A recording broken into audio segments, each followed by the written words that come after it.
আসসালামু আলাইকুম everyone, welcome back to my channel Meghla cooking world. আজকে আমি আপনাদের সাথে খুবই মজাদার একটি রেসিপি নিয়ে হাজির হয়ে গেলাম। আর সেটা হচ্ছে বিয়ে বাড়ির স্টাইলে আনারস দিয়ে জর্দা রান্না করা রেসিপি। চলুন তাহলে দেখে নেই বিয়ে বাড়ির স্টাইলে আনারস দিয়ে জর্দা রান্না করতে আমাদের কী কী উপকরণ লাগতে পারে। তো বিয়ে বাড়ির স্টাইলের আমি জর্দাটা রান্না করার জন্য দেখুন বড় একটি হাঁড়িতে পরিমাণ মতো পানি দিয়েছি, আর পানিটা কিন্তু টকবগিয়ে ফুটে উঠছে। ঠিক ওই পর্যায়ে পানির মধ্যে আমি দিয়ে নিলাম গোটা দারুচিনি, এলাচ এবং একটি তেজপাতা। তেজপাতাটা একটু বড় ছিল, যার কারণে আমি মাঝখান থেকে তেজপাতাটা একটু কেটে দিয়েছি। তারপর আমি এখন দিয়ে নিলাম পানির উপরে পরিমাণ মতো ফুড কালার, মানে যেটাকে অনেকে বলে থাকে জর্দা রং।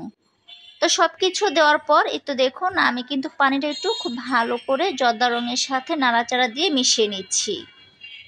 তো এই যে এখন আমি ফুটন্ত গরম পানির উপরে আগে থেকে ধুয়ে নেওয়া পোলার চালগুলো দিয়ে নিলাম। আর পোলার চালগুলো আমি কিন্তু 80% মতো সিদ্ধ করে নিব।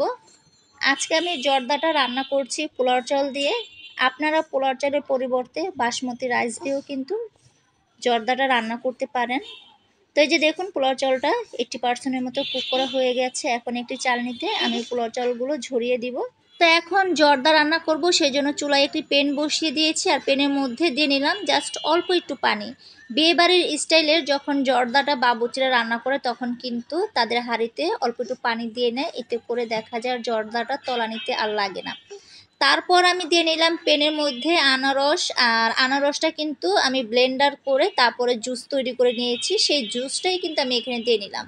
তো আনারসের জুসটা দেওয়ার পর এখন আমি দিয়ে নিলাম বড় চামচে 2 চামচ চিনি।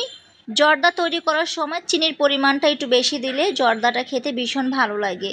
তারপর এখন আমি দিয়ে নিলাম একদম ফ্রেশ তেল। আমি আজকে জর্দাটা তেল দিয়ে তৈরি করছি। আপনারা ফ্রেশ তেলের পরিবর্তে যদি ঘরে ঘি থাকে তাহলে ঘি দিয়েও কিন্তু জর্দাটা তৈরি করতে পারেন, এতে করে কিন্তু জর্দা থেকে আরও সুন্দর একটা ফ্লেভার আসবে।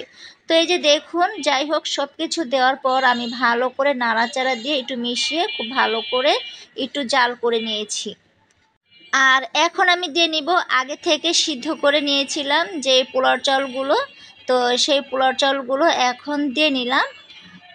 আর এখন আমি দেখুন পোলার চালগুলো শিরার সাথে একটু আলতো হাতে নাড়াচাড়া দিয়ে মিশিয়ে নিচ্ছি। এই পর্যায়ে বেশি জোরে নাড়াচাড়া দিবেন না, তাহলে কিন্তু পোলার চালগুলো ভেঙে যাবে। এখন দিয়ে নিচ্ছি জর্দার উপরে বেশি করে ধুয়ে নেওয়া কিশমিশ, আর দিয়ে নিচ্ছি এখন বেশি করে পেস্তা বাদাম। এখন পেস্তা বাদাম আর কিশমিশগুলো জর্দার সাথে আবারও একটু আলতো হাতে নাড়া দিয়ে মিশিয়ে নিব। আপনারা চাইলে পেস্তা বাদামটা কিন্তু জর্দাটা যখন বেড়ে পরিবেশন করবেন তখন দিয়ে নিতে পারেন, তবে আমি মনে করি জর্দাটা রান্না করার সময় পেস্তা বাদামটা দিলে আরও সব থেকে বেশি ভালো হয়। তো চুলার জালটা একদম কমিয়ে রেখে জর্দাগুলো প্রায় 2 থেকে 3 মিনিটের মতো দমে রেখে দিয়েছিলাম। আর এই পর্যায়ে এখন জর্দার উপরে আমি দিয়ে নিব প্রায় 2 থেকে 3 ফোঁটা রোজ ওয়াটার। আপনারা 3 ফোঁটার পরিবর্তে 4 ফোঁটাও দিতে পারেন, তবে একটু কম দিলেই সব থেকে বেটার হয়।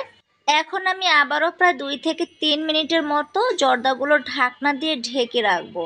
তো এই যে দেখুন আলহামদুলিল্লাহ 3 মিনিট পর আমি আবারও চলে এসেছি, আর ঢাকনাটা যখন খুলেছি রোজ ওয়াটারটা দেওয়ার পর জর্দা থেকে এত সুন্দর একটা ফ্লেভার আসছিল, মানে ঘ্রাণে আমার ঘরে একদম মোমো করছিল। তো এই যে দেখুন জর্দাগুলো একটু উল্টিয়ে দেখাচ্ছি কতটা পারফেক্টভাবে ঝরঝরে হয়েছে। দেখে তো মনে হচ্ছে আমি এখনই খেয়ে ফেলি, তবে এখন খাবো না, আমি আপনাদেরকে পরিবেশন করে দেখাবো একটি প্লেটে। তো জর্দা ঢালার জন্য আমি একটি সার্ভিং প্লেট নিয়েছি, আর পাশেই কিন্তু আপনারা দেখতে পেরেছেন 3 ধরনের মিনি মিষ্টি আছে। তো জর্দার উপরে আমি মিনি মিষ্টিগুলো দিয়ে দিব, মানে দেখতে খুবই দারুণ লাগবে সেই জন্য। তো এই যে দেখুন জর্দাগুলো আমি প্লেটে একটু ঢেলে নিচ্ছি। এখন দিয়ে নিচ্ছি জর্দার উপরে দেখুন মিনি মিষ্টিগুলো। আমার কাছে মিনি মিষ্টিগুলো দেখতে এতটাই দারুণ লাগছিল কি বলবো আর। তো যাই হোক আপনাদের কাছে একটাই অনুরোধ, যারা এখন আমার চ্যানেলটি সাবস্ক্রাইব করেননি তারা প্লিজ দয়া করে আমার চ্যানেলটি সাবস্ক্রাইব করে দিয়ে আমার চ্যানেলের পাশে থাকবেন। আজকের মতো বিদায় নিচ্ছি, আবারও দেখা হবে নেক্সট কোনো রেসিপিতে। ভালো থাকবেন আপনারা। আসসালামু আলাইকুম।